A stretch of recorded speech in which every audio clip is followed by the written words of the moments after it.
Money Vikings, welcome back. I have a very critical video today.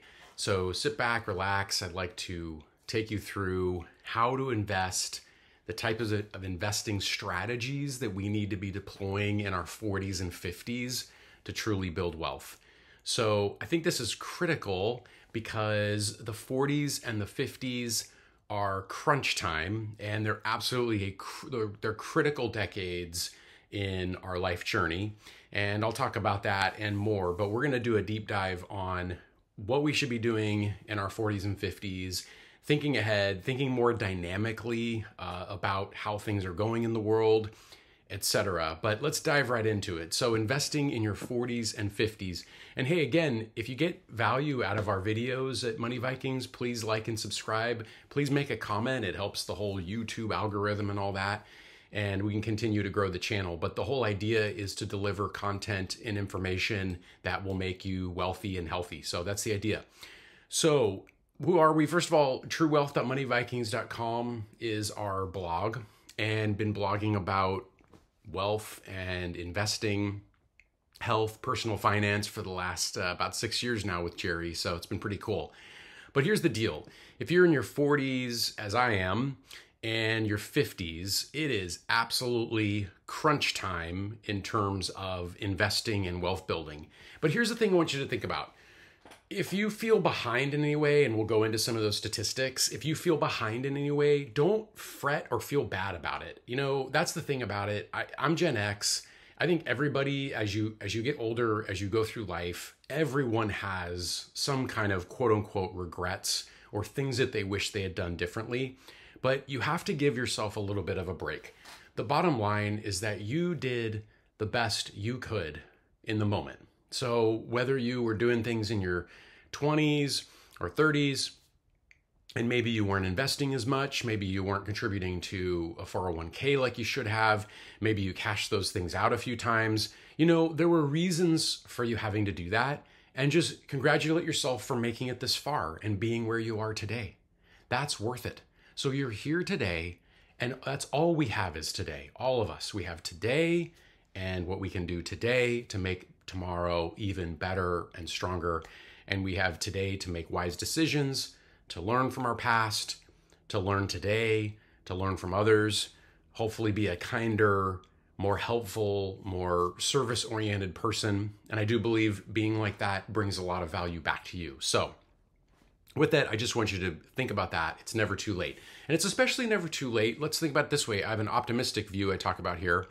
So if you are in your 40s, let's say, you know, you have most likely, you have 40 plus years to live life and build wealth, and probably 40 really healthy years.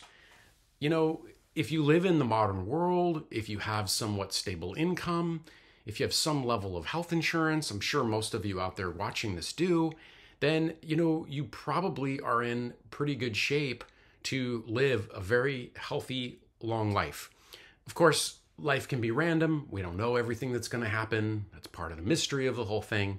But there's a very good chance, if you're in your 40s, it's not too late. You have a long life to live. You have, in fact, many healthy years to live as well. So think about that. You still have time. You still have time, even if you're in your 40s and 50s. Not too late.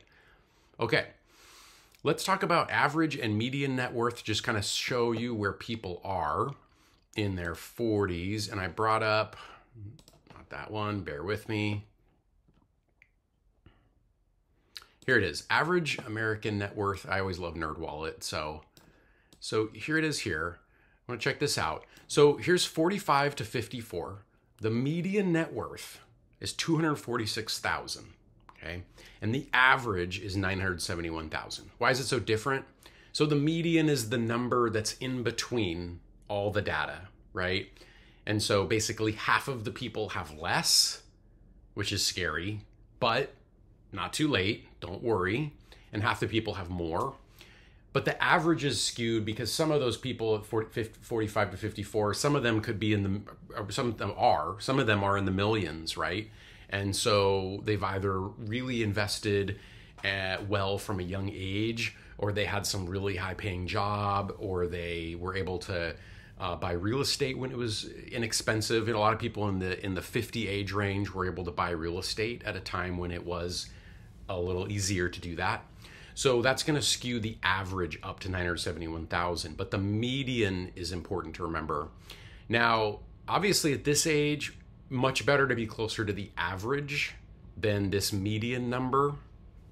That's net worth, right? So that's all net worth is basically you calculate all of your assets, your property, your stocks, your bonds, your savings accounts, your CDs, your collectibles, your cars, everything that's worth something, you have that there, and you subtract all your liabilities. So your mortgage, your debt, your credit card debt, your school loan debt, your car loan, etc.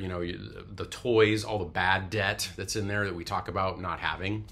So when you take all the assets minus all the liabilities, you get a number, and that's what pops out right here when you talk about the median net worth. So, okay, I just want to give you that as a point of reference. But if you're above that or below it, the point is this is what you can do now in terms of investing in your 40s and 50s. So let's move on here. Okay, so I want you to think in terms of, so the classic thing is a journey of 1,000 miles starts with a single step, right? So today is your opportunity. If you're watching this, I hope I'm motivating you to take the next step. And for most of you, the next step is going to be adding and signing up for your employer 401k plan, making sure that every 2 weeks when you're paid, or your thrift savings plan, or your individually directed IRA, individual retirement account, whatever it is, you're automating your amount into that every month, right? So that's what we want to do. But let me give you a little motivation here. So here is our chart from the Money Vikings that we made. Now, this is just how to get to $1 million. And that's just a number that people kind of have out there.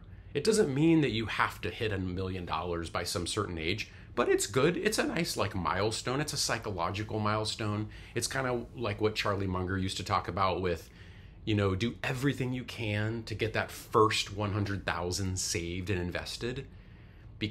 And that means eating top ramen. That means walking to work, not having a car. That means getting your housing costs as low as possible, never eating out, no fancy vacations until you get that first 100,000. Now, that has been modernized. In the modern world, that's probably about 250,000. It's probably not 100,000 anymore. I think he said that in 1980, he probably said that in the 90s. So that needs to be modernized for inflation and the cost of living. So you do everything you can to get to that first 250,000 in investments and savings.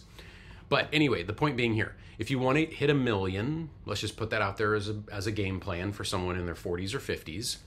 If you want to do it in 10 years, you have to save $4,960 a month and get a 10% annual return. So I understand this is a bit high. This is a bit of a stretch goal. It's aggressive. Probably not going to, some years you're going to get over 10%, some not.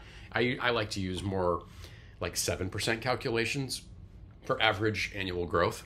But if you want to do it in 20 years, so if you're 40, then in 20 years you'll be 60, which is, again, like I'm saying, could still be relatively young. You could be in good health at 60.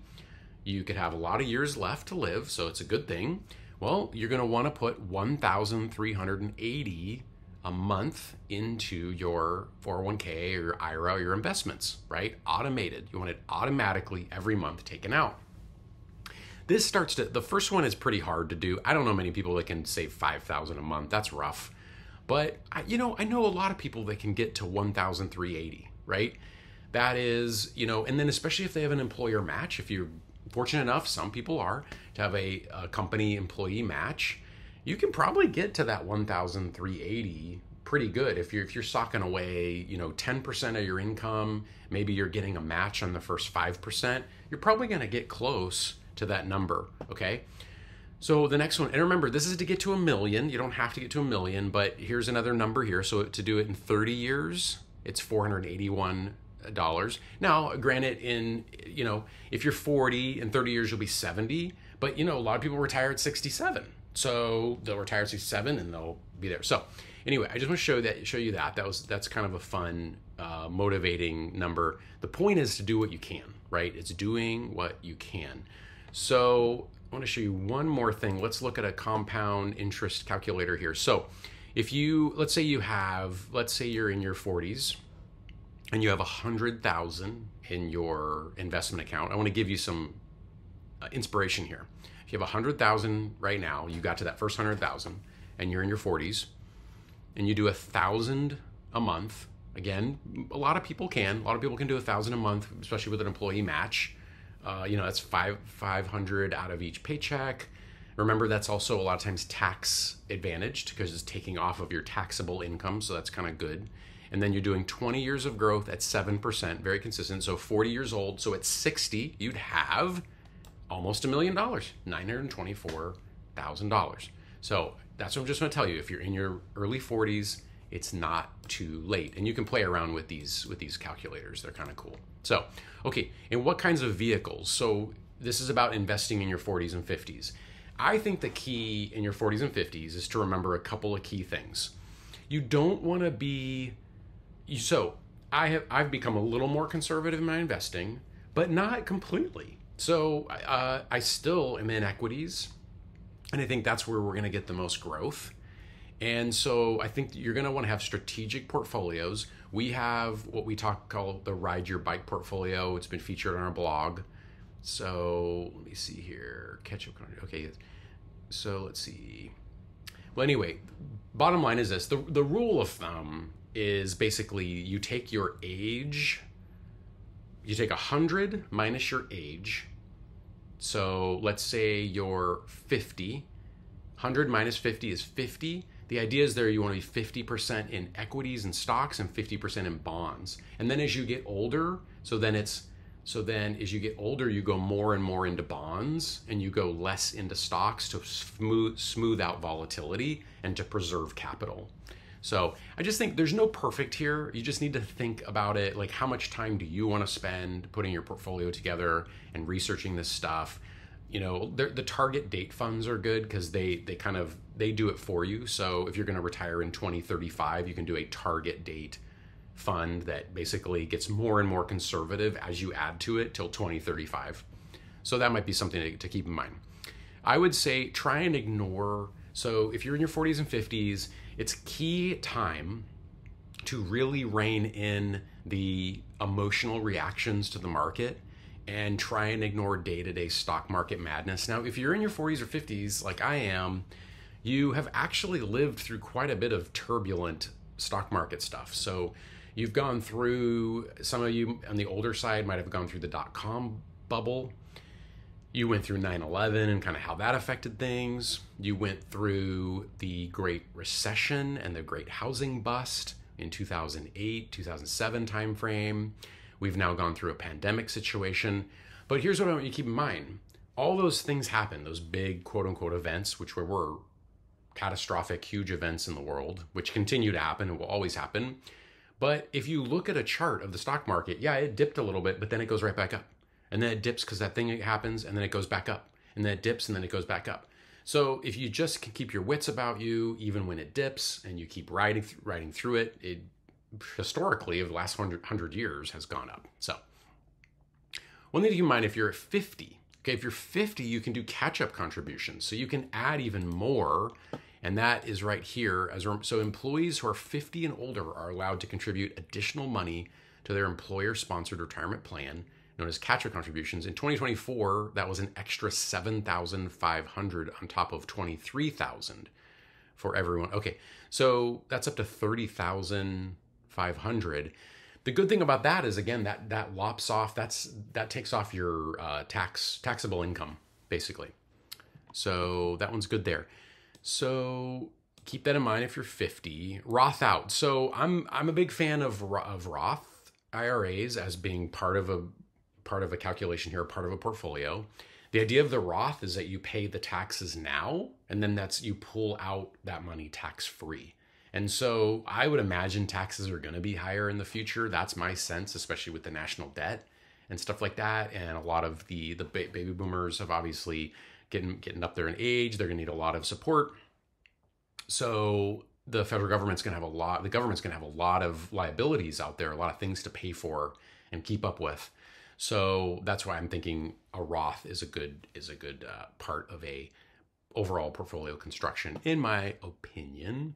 I don't give financial advice, of course, on this podcast, on this show, this YouTube channel, but I'm just sharing what I do. Okay, if you're in your 40s and 50s, it is high time. Okay, this is a word of the wise here. It's high time to get serious and smart about budgets, about debt, and financial education, right? So it's high time to create a budget.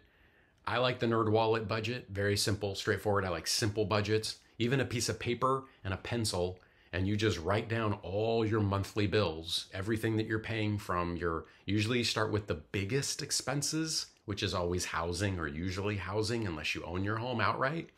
But usually it's mortgage or rent, then it's usually a car payment, then maybe a school loan, then maybe utilities, then food is high up there. Food's pretty expensive.